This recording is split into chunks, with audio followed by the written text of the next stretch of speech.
Selamat datang di video terbaru saya.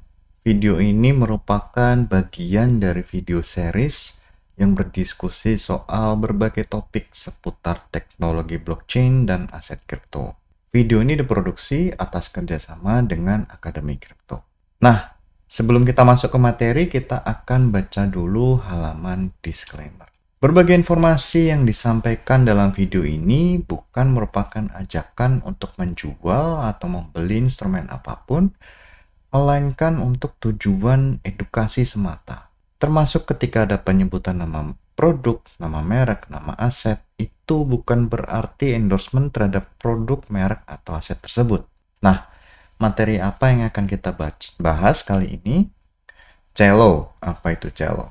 Nah, jadi mungkin Anda belum pernah, atau mungkin sudah pernah mendengar soal cello.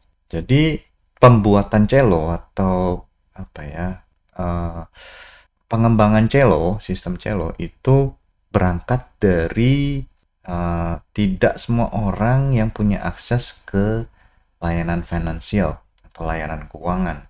Mungkin kita yang tinggal di kota-kota besar atau di negara atau di kota dengan infrastruktur yang baik seperti listrik, seperti jaringan internet, kemudian fasilitas lengkap, ada bank di situ. Itu tidak ada kekurangan soal akses kepada layanan finansial. Nah, cuman masalahnya tidak semua orang menikmati fasilitas seperti kita. Banyak sekali orang yang masih kesulitan misalnya terkait dengan listrik, terkait dengan internet. Kemudian itu juga berdampak pada infrastruktur dan kemudian akses terutama kepada layanan finansial seperti perbankan atau sistem keuangan lainnya. Nah, jadi dari situlah kemudian si developer itu membuat cello. Kemudian dasar pikiran lain adalah banyak atau hampir semua orang sekarang menggunakan mobile phone ya atau ponsel. Jadi ponsel ini di mana-mana sekarang. Jadi ponselnya tidak hanya ponsel biasa tapi juga ponsel pintar, terutama di pasar emerging atau negara-negara berkembang itu sudah mulai masuk ponsel pintar, ponsel. Nah, kemudian ada konsep bahwa aset kripto ini bisa menjadi jembatan untuk memberikan akses kepada mereka yang punya keterbatasan terhadap layanan keuangan, keterbatasan akses terhadap layanan keuangan.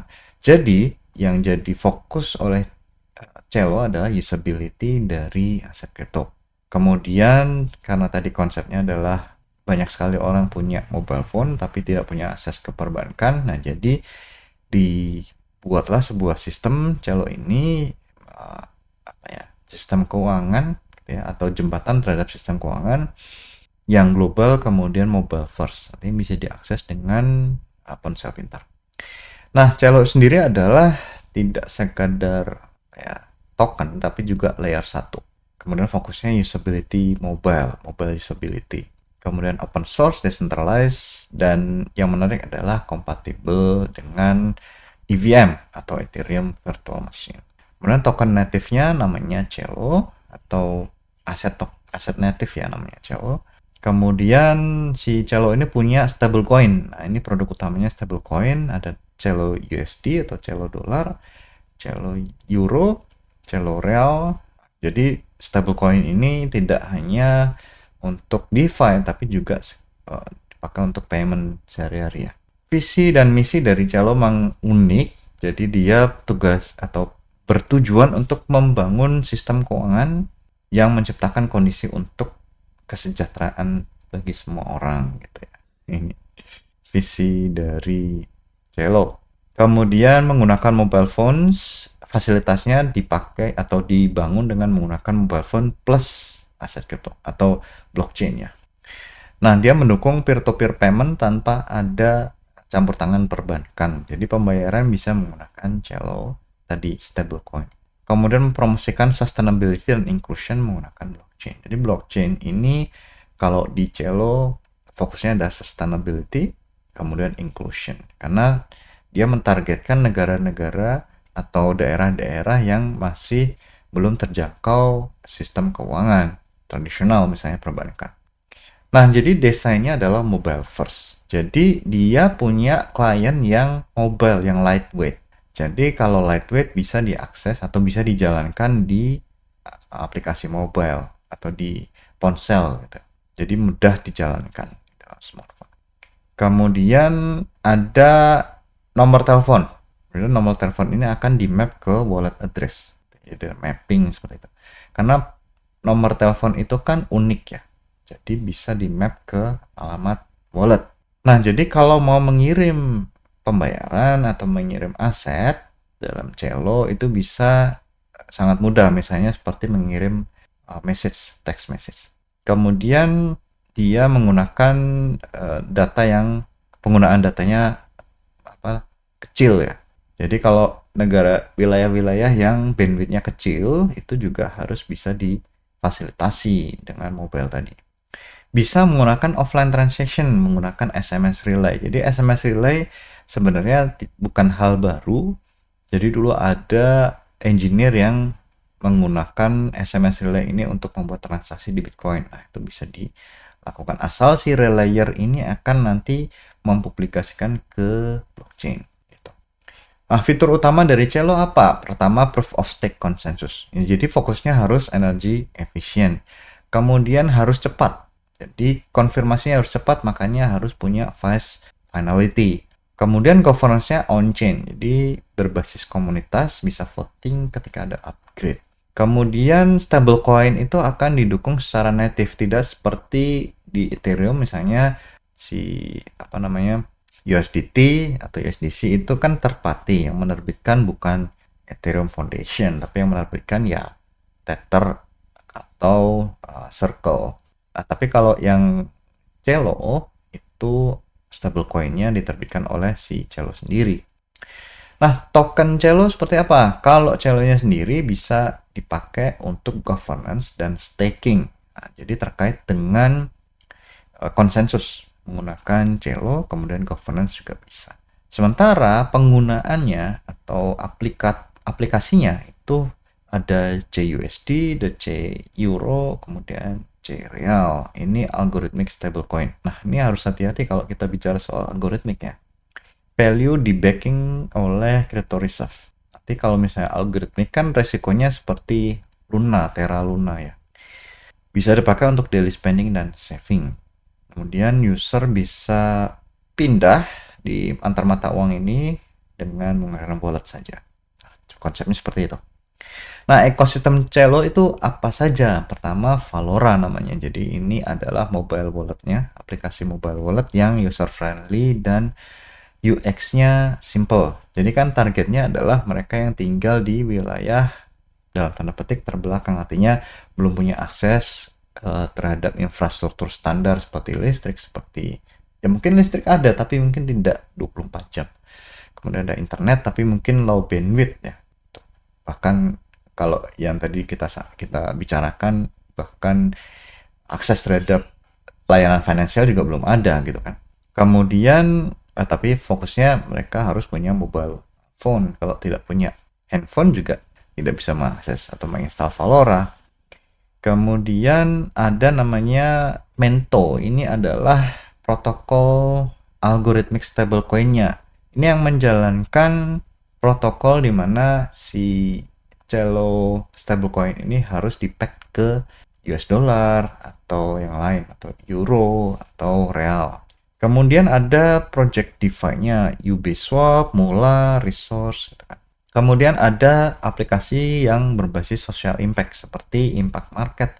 UBI itu adalah Universal Basic Income.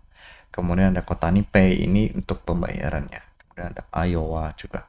Nah, jadi kalau kita lihat di sini sebenarnya fokusnya adalah pembayaran atau transfer ya, transfer aset dari satu wallet ke wallet yang lainnya.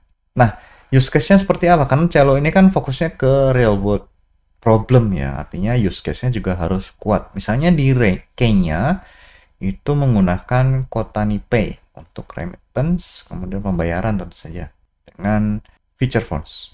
Kemudian di Brazil ada Real Brazil ya. Itu untuk pembayaran small business. Misalnya mungkin kaki lima ya kalau di Indonesia ya. atau bisnis-bisnis UMKM itu bisa. Kalau di Brasil ada cereal dalam Cello. Kemudian kalau di Kolombia, NGO itu mendistribusikan bantuan dengan menggunakan Cello USD. Jadi tidak menggunakan transfer bank karena akses terhadap layanan perbankan masih sulit di beberapa wilayah. Kemudian di Filipina ada microloan dan pembayaran gaji dengan menggunakan Cello.